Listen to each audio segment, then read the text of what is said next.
किछि गुणान कथा बोन आंजम गद लेगे। सुधो बिचार बारगेल मिट महा नोआ के अंतर मनते रड़ में लबित सही लई में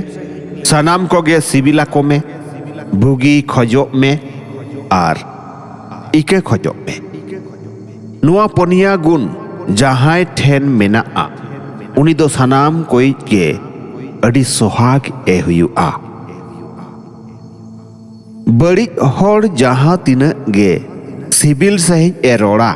मिद दिन ओना रोड़ दो आजार बेनावा और नापाय होड़ा रोड़ आंजोम रे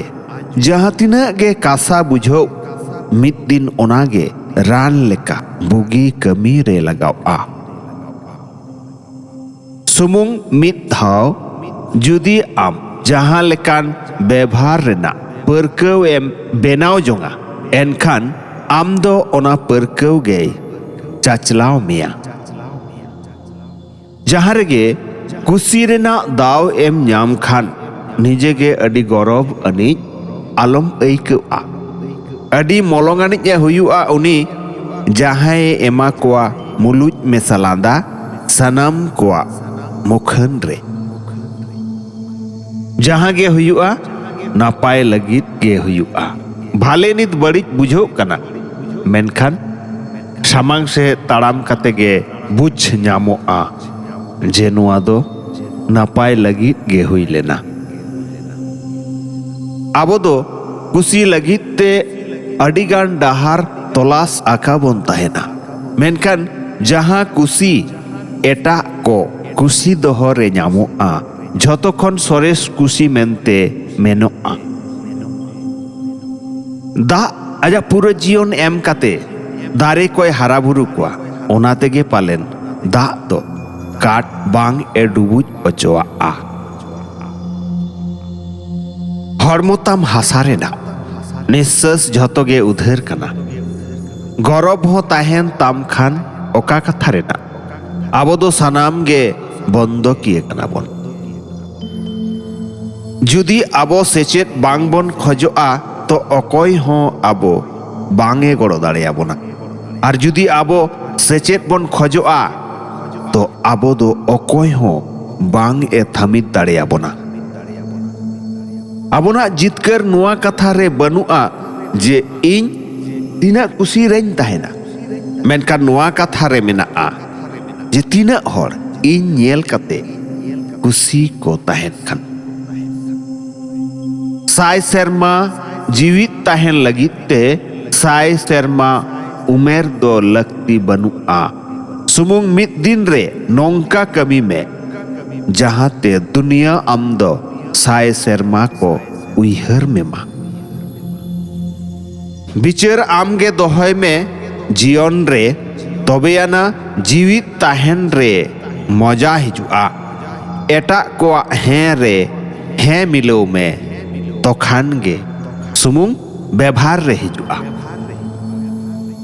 मनमी हरमो रेना झतो खन अड़ी चौरक हटिन कना दिल और जुदी ओनागे बांग फारचाहा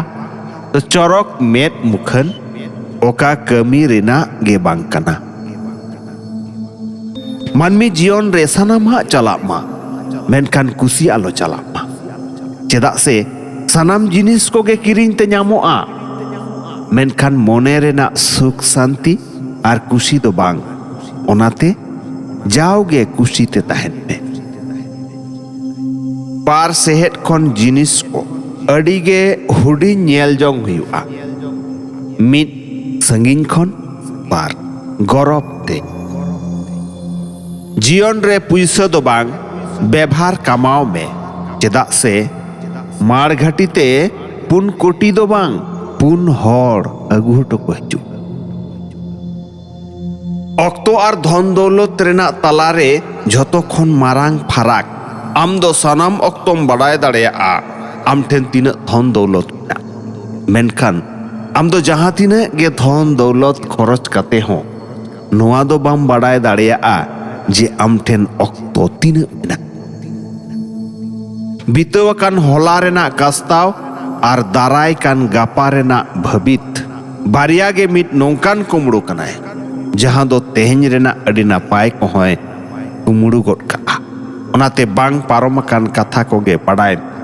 और दाराय कान गपा रेना चिन्हव पे सुमुंग नीता कुसी रस्क हमेट जोंग पे सौभाग्य खोना जहां ᱧᱟᱢᱚᱜᱼᱟ ओना दो एआई पीढ़ी चलाआ और जहां रेज कते हाताव जोंग हुयुआ ओना दो एआई पीढ़ी को भुगआ गालोज रे उकू मेना सरी और ᱧᱩᱢ ᱧᱩᱛᱩᱢ रे उकू मेना एड़े जुदी मानमी को बुझो ᱧᱟᱢᱟ तो आधान अनाट आझाट को दो आज तेगे सोल्हे नापोड़ को आ तिसो ओना दो नजर ते अंदाज आलम करावा जहां आमा अडिगान को सरहावा और बांखान जहां तिस गे आम दो नुआम बड़ाई ᱧᱟᱢ दाड़ियाआ जे धीरी जावरा जावराते धीरे को गेम आद चाबा आकादा